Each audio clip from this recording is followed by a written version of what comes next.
lebih memilih fresh graduate atau profesional graduate? Taruh tidak bilang itu. Kamu hanya perlu rajin. Benar nggak? Pada situasi seperti saat ini, kuliah itu penting atau enggak?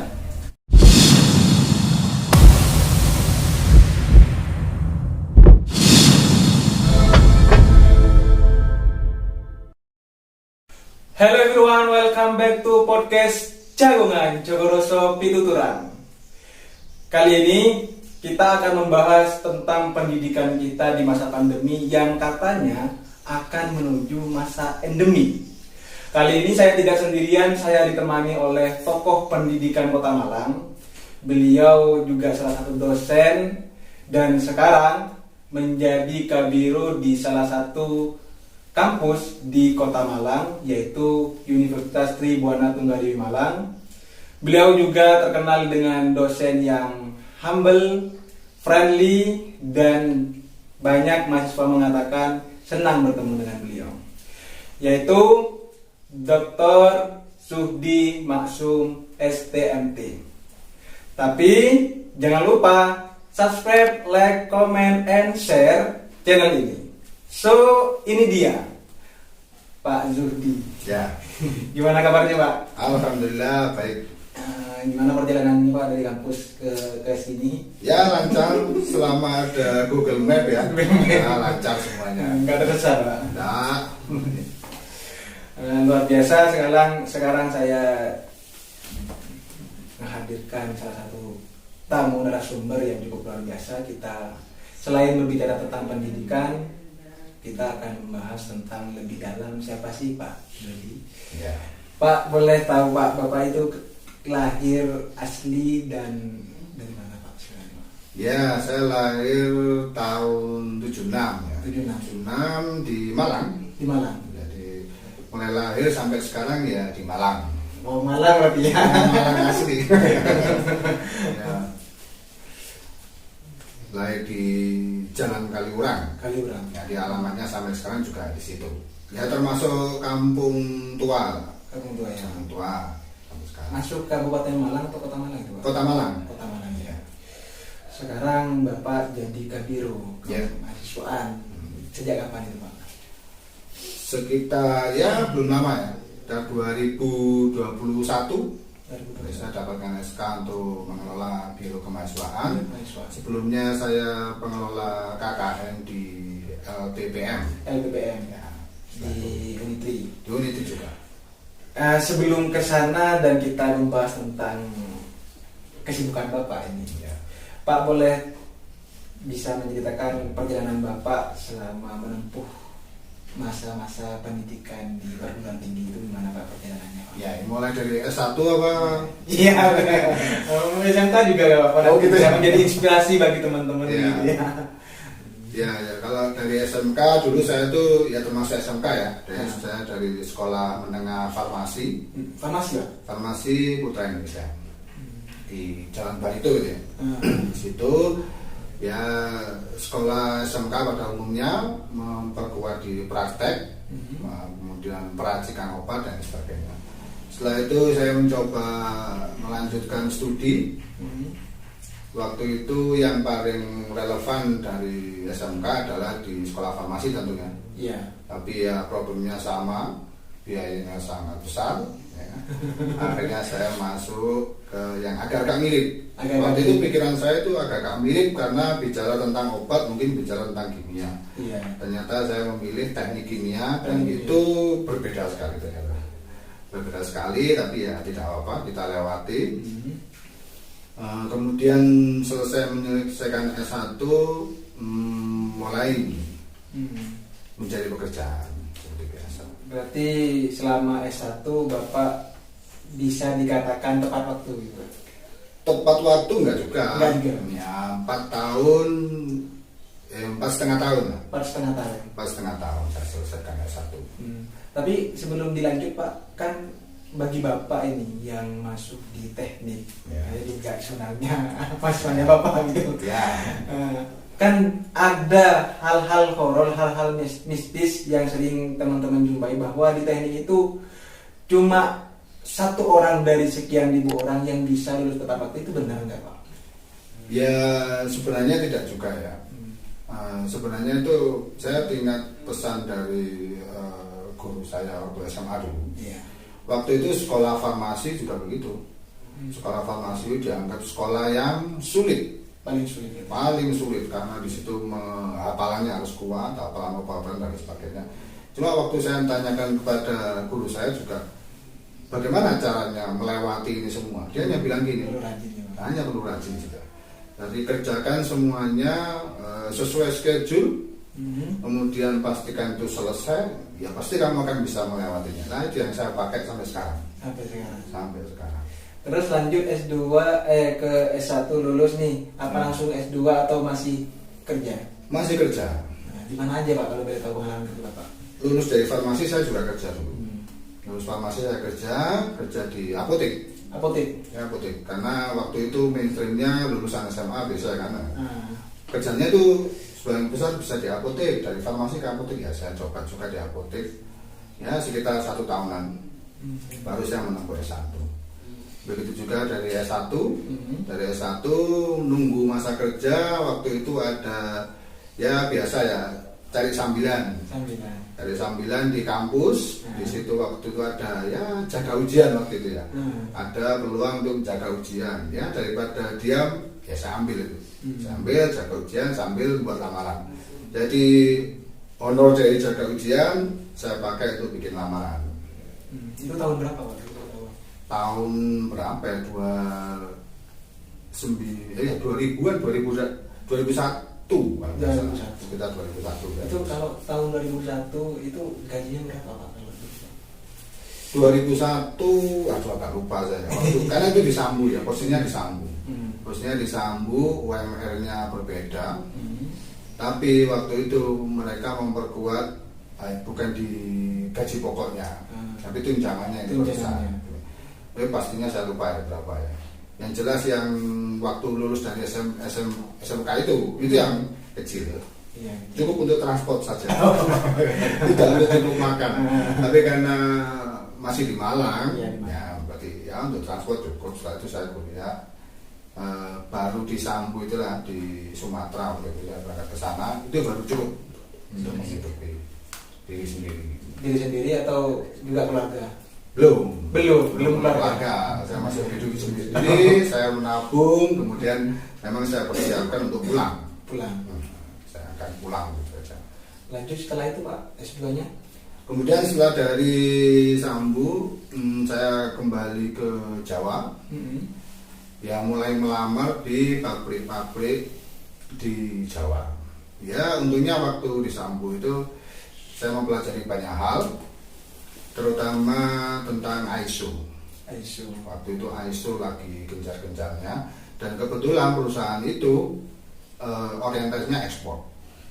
Dari situlah saya belajar ISO. Kita tidak tahu saat itu.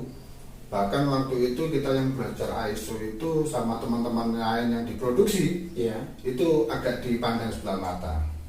Kita sudah diproduksi, melihat mesin, melihat ini, kamu hanya duduk membaca. Itu pekerjaan apa? Ya gitu, stereotip mereka. Tapi begitu saya pulang ke Jawa, ternyata itu nilainya lebih besar. Jadi pengetahuan saya tentang ISO itu sangat memudahkan saya diterima di perusahaan-perusahaan di Jawa. Berarti setelah dari Riau itu Bapak kerja di Jawa gitu Pak? Setelah itu baru lanjut S2? Setelah kerja di pabrik ya seperti biasa, lulusan mahasiswa lulusan S1 ya masuk dari satu pabrik ke pabrik yang lain karena ya bosan berkelana lah istilahnya. Di sini sudah tahu ya nggak asik lagi keluar sampai berkali-kali. Setelah itu baru saya masuk ke lingkungan universitas. Ya, ada tawaran sehingga saya mulai masuk dunia universitas. Sebelumnya pun saya sempat karena ya tidak terlalu betah dengan industri, saya akan buka usaha sendiri. Tekadnya gitu aja. Terus gimana jadinya Pak? Ya saya buka aja. Ternyata ditawari coba masuk lingkungan kampus.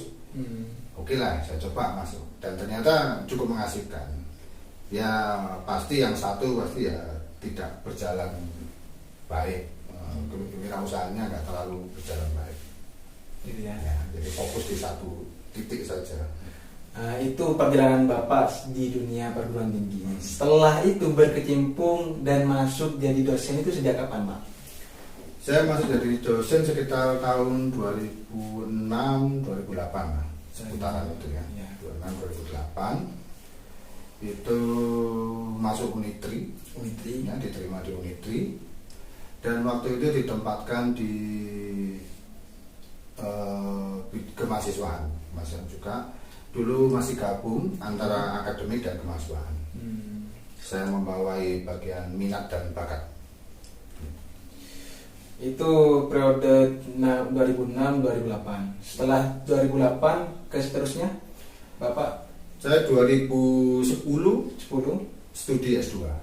Oh, baru itu, Pak? Baru itu saya. Jadi masuk dulu masih LP ya, 2006-2008 itu LP. Setelah itu diangkat jadi dosen tetap. Baru di kemahasiswaan sampai tahun 2010. 2010 saya berangkat studi S2 karena waktu itu dosen harus S2. Oh, berarti periode 2006-2008 itu S1 itu sudah bisa jadi dosen? Waktu itu belum ada aturan yang mengatakan bahwa S1 tidak boleh jadi dosen. Waktu itu masih boleh. Tapi karena background saya di industri, iya. Nah itu yang digunakan. Iya, banyak pengalamannya ya. Pengalaman itu yang digunakan. Ya, di macam-macam industri makanan, industri macam-macam. Siap. Dan sekarang menjadi Kadiro Kemahasiswaan Unitri. Ya. Apa sih Pak nanti Pak program kedepannya? Mungkin teman-teman Unitri juga menonton ini. Ya. Apa fokus Bapak untuk membawahi kemahasiswaan ini Pak? Ya. Sebenarnya grand desainnya ya, gambaran besarnya. Saya tuh ingin mereka itu memahami bahwa saat ini dengan adanya program Merdeka Belajar Kampus Merdeka, kalian mahasiswa yang mungkin tidak terlalu berminat di bidang akademik itu akan dapat diwadahi sepenuhnya dalam program Merdeka Belajar Kampus Merdeka. Bukan berarti dalam bidang akademik itu keilmuannya kurang, tidak. Ada karakter-karakter yang dia memahami atau mempelajari sesuatu itu dengan melakukannya. Tidak dengan duduk dia membaca, tidak. Nah, MBKM itu begitu. Jadi misal contohnya kampus mengajar. Kampus mengajar mereka benar-benar diterjunkan di lapangan selama 6 bulan atau 18 sampai 20 minggu untuk mengetahui problem di lapangan. Kenapa kok begitu? Kalian itu akan menghadapi era disrupsi. Era ketidakpastian. Ya. Apa yang dibutuhkan dalam era ketidakpastian? Kepekaan memahami perubahan, mengetahui bagaimana sesuatu itu akan berubah dan mengarah kemana. Itu step pertama. Step kedua apa? Bagaimana mensiasati perubahan itu sehingga kalian bisa bertahan. Nah itu belajarnya di mana? Di lapangan betul Pak. Jadi setiap ada program-program Merdeka Belajar yang ditawarkan seperti magang di industri, kemudian kampus mengajar, kemudian KKN tematik, itu seharusnya mahasiswa itu langsung menyerbu karena mereka harus tahu ke depan itu perubahannya sangat betul sekali Pak. Jadi ini termasuk peluang sangat besar sekali bagi mahasiswa yang mungkin passionnya bukan di akademik Pak. Iya. Dalam artian bukan dia tidak mau belajar, tidak. Iya. Model belajar dia itu tidak dengan duduk dia membaca, tapi melihat situasi di lapangan dan dia menyerap dan menyelesaikan problem itu. Nah sebenarnya ini peluang yang sangat luar biasa ditawarkan oleh Pak Nadiem, yang kemudian menjadi program teknis di kemahasiswaan. Betul. Kita harus ikut mendorong ke situ. Ya, betul, Pak. Karena apa? Di situ kita punya problem budaya yang mulai luntur. Kita menghadapi disintegrasi bangsa. Kita menghadapi macam-macam isu yang akan memecah belah bangsa. Nah itu diperlukan orang-orang yang muda yang tahu itu. Yeah. Siap, luar biasa ternyata. By the way begini Pak, di Unitri itu kan kalau saya baca datanya Pak, Ya. sekarang mahasiswa aktifnya itu 9.000 mahasiswa, Ya. termasuk saya yang penjurutan. Ya, 9.000 mahasiswa dan itu multikultural. Ya. Bisa dikatakan miniatur Indonesia. Kalau kita ke Unitri kita akan bertemu dari Sabang sampai Merauke mahasiswa yang ada di sana. Mulai dari suku Jawa, Madura, Kalimantan, Papua, semuanya ada. Bagaimana kemudian Bapak itu bisa, semua mahasiswa itu bisa bersatu padu dan juga melestarikan budaya di Unitri itu seakan-akan kental dengan kebinekaannya. Begini, bagaimana Pak? Ya sebenarnya kebinekaan itulah kekuatan dari Unitri itu sendiri. Kekuatan di Unitri itu. Kekuatan Unitri itu adalah di kebinekaan itu. Maka itu yang harus kita eksplorasi, kita kenalkan. Dengan cara apa? Dengan cara yang memiliki bobot, dengan cara berbobot. Contohnya, kita punya program pertukaran pelajar. Betul. Pertukaran pelajar. Pertukaran pelajar itu bagaimana? Kita mengundang kampus lain untuk datang ke sini. Mereka dari mana? Dari Sulawesi, dari Irian, dari macam-macam. Mereka datang ke sini seyogyanya. Mahasiswa itu juga paham. Mereka dari daerah saya. Nah, itu mereka juga harus menjual. Ini loh kampus kami. Kamu datang ke sini, kami sudah ada di sini sebenarnya.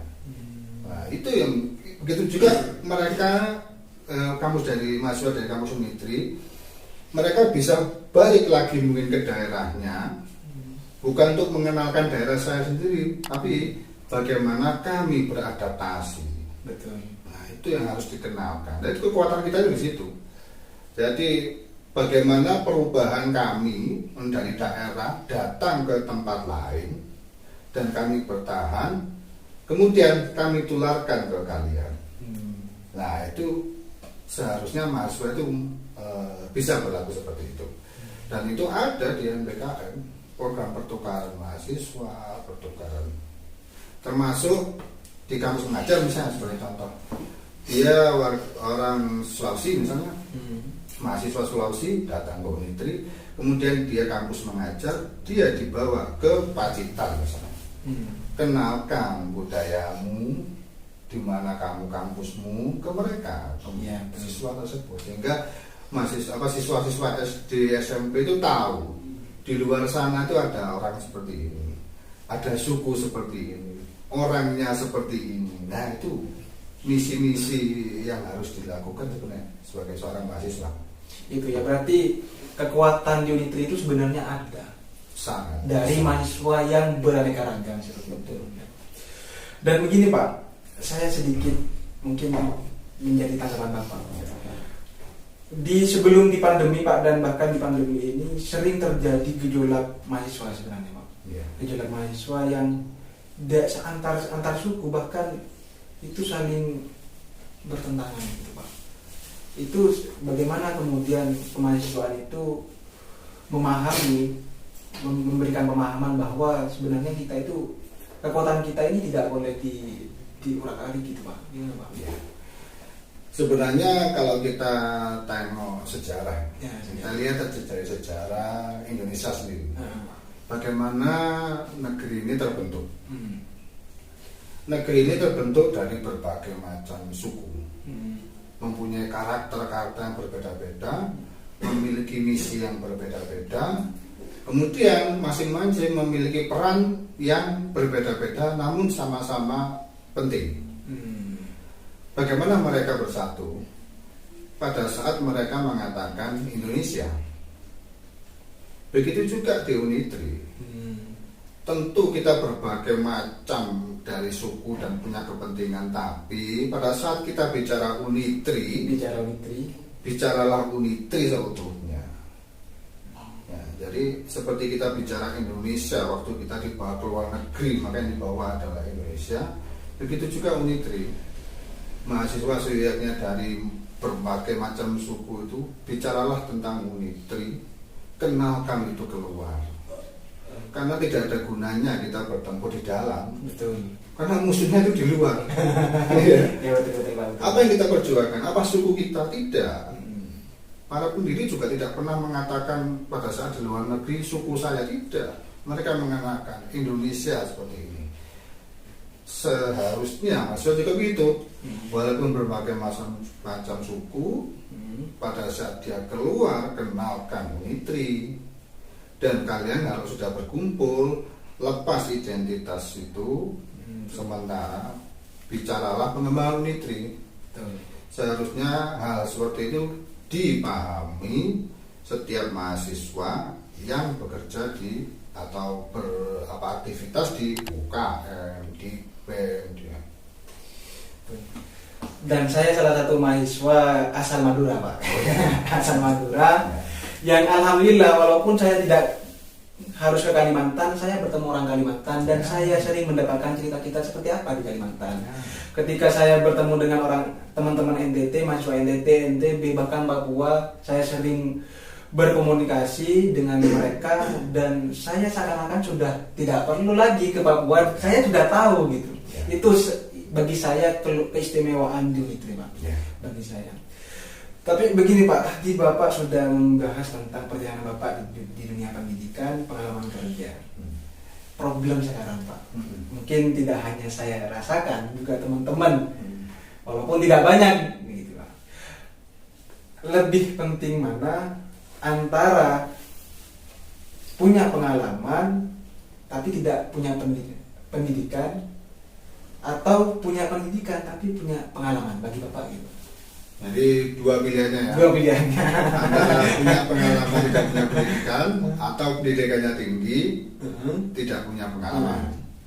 Kalau saya bilang, menurut pengalaman saya, kalau seseorang itu memiliki pengalaman kerja di lapangan tapi tidak punya pendidikan, itu mereka akan mentok. Ada satu titik, mungkin dia berkembang, dia akan berkembang. Tapi ada satu titik yang dia tidak bisa pecahkan kecuali dia harus studi. Ya. Pada saat itu dia harus menyadari, memang saya mentok dan saya harus studi. Atau yang kedua, dia mendapatkan pendidikan yang matang, tapi pada saat dia terjun, ya dia harus sadar, dia harus berubah, dia harus lihat di lapangan, dia harus belajar juga, walaupun itu sama tukang sapu. Jadi tidak ada masalah, kamu start dari mana? Kalian mau start dari mana? Mau cari pengalaman dulu, setelah itu mentok sekolah, atau kalian cari ilmu dulu, turun di lapangan, baru belajar lagi materi di lapangan. Tidak ada masalah kalian mau start dari mana. Jadi pilihannya sama saja. Sama semua. Sama. Ini juga Pak, persoalan link and match, link pekerjaan dan juga bagaimana kita bertarung di dunia pekerjaan. Sebenarnya industri sekarang itu Pak lebih memilih fresh graduate atau profesional graduate. Ya kalau bicara tentang industri ya, sebenarnya tentu lebih utama profesional graduate. Kenapa? Banyak ya perusahaan-perusahaan yang menerima karyawan-karyawan dengan menanyakan, kamu punya pengalaman apa? Tapi ya itu tadi, pada perusahaan level tertentu, level tinggi, tidak cukup pengalaman itu. Iya, dia harus cukup punya edukasi.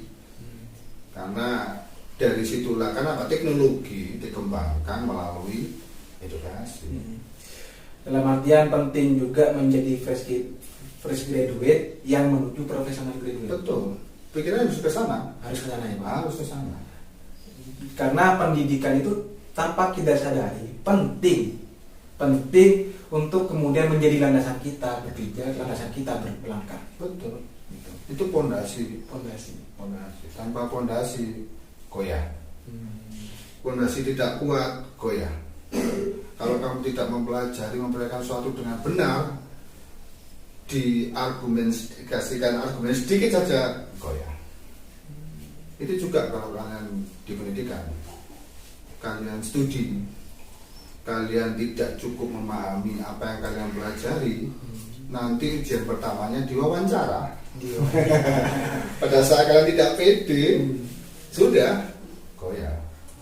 Tapi kalau kalian mantap pengetahuannya, langsung kalian disampaikan dengan tegas. Nah itu mereka lebih suka seperti itu. Pengalaman saya begitu. Iya, betul. Pengalaman saya begitu. Begini Pak sekarang Pak, kemarin saya juga sebenarnya di The Tribune itu membuka pertanyaan.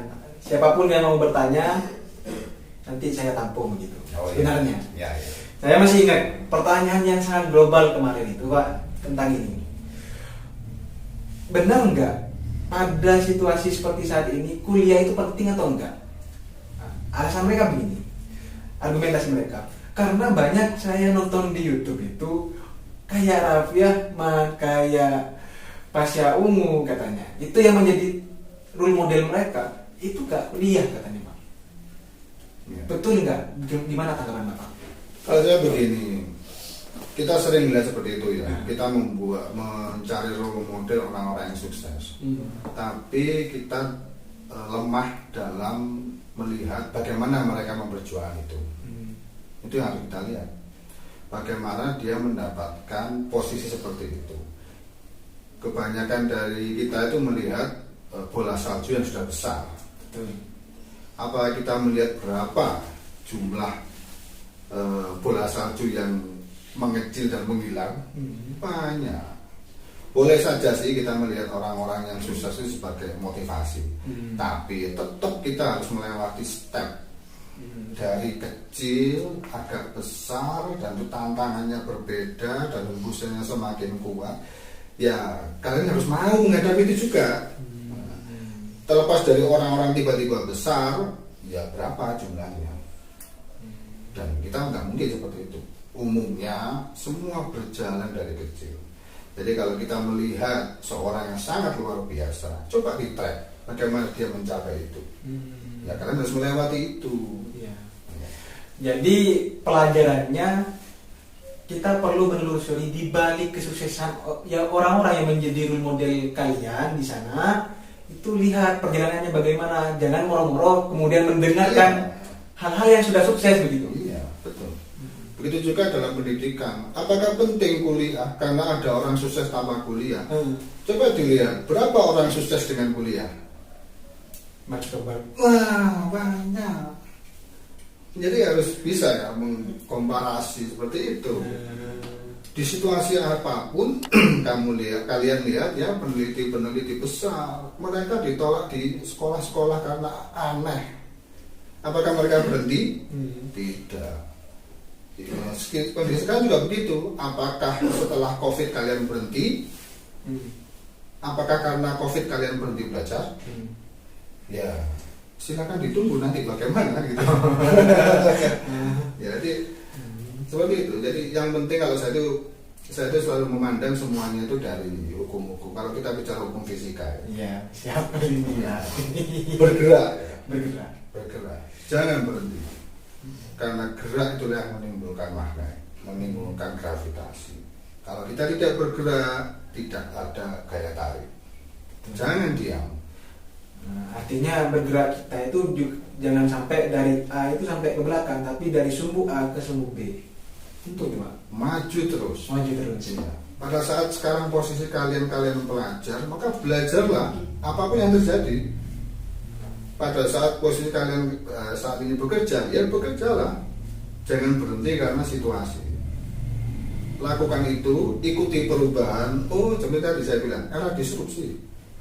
Sekarang perubahannya begini. Kalau saya butuh belajar, saya harus belajar yang bagaimana sehingga target saya tetap tercapai. Nah, dia harus selalu peka mengikuti perubahan. Kalau perubahannya seperti ini, padahal target saya segini, bukan kita mengatakan kondisi ini salah, tidak. Bagaimana saya mensiasati kondisi ini supaya saya tetap mencapai ke situ.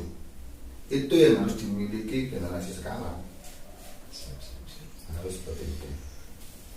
Lagi Pak. Ya. Banyak kemudian mahasiswa yang injury time, tidak hanya saya Pak. Ya. Tidak hanya saya. Mereka itu lebih memilih kemudian kuliah sambil kerja atau di semester 7 sampai 8 di masa-masa renggang itu memilih bekerja sambil menuntaskan tugas akhirnya. Itu bisa mengalihkan fokus kita atau menjadi distraksi kita untuk menyelesaikan tugas akhir. Ya. Kalau pengalaman saya pribadi ya, karena ini kalau kita ukur secara global, parameternya terlalu banyak. Kalau kita katakan bahwa bisa saja, ada yang tidak bisa. Jadi saya cerita saja pengalaman saya. Siapa? Saya selalu mengatakan penting kita tahu kapan kita harus berubah. Artinya apa? Pada saat itu kita tahu mana skala prioritas. Saya bekerja dulu waktu kuliah S1. Kerja apa? Ya di pasar minggu.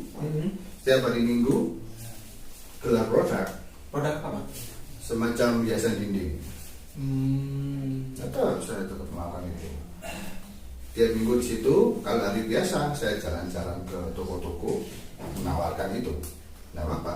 Tapi pada saat skripsi harus selesai, maka saya benar-benar off 4 bulan untuk menyelesaikan itu. Bagaimana saya mempelajari memperkirakan bahwa saya masih tetap punya uang untuk hidup pada saat saya off 4 bulan. Ya selama saya kerja itu saya sisihkan. Pengalaman itu saya dapatkan saya waktu SMP. Sebenarnya pengalaman sederhana saja.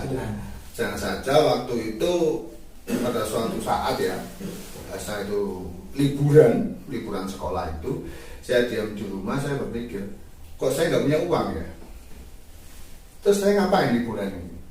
Nah, saya itu berpikir, oh ternyata kalau saya ingin bisa bergerak juga pada saat liburan, maka sebelum liburan saya harus mempersiapkan.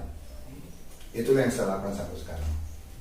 Kalau saya ingin melakukannya tahun depan, maka saya mempersiapkan saat ini.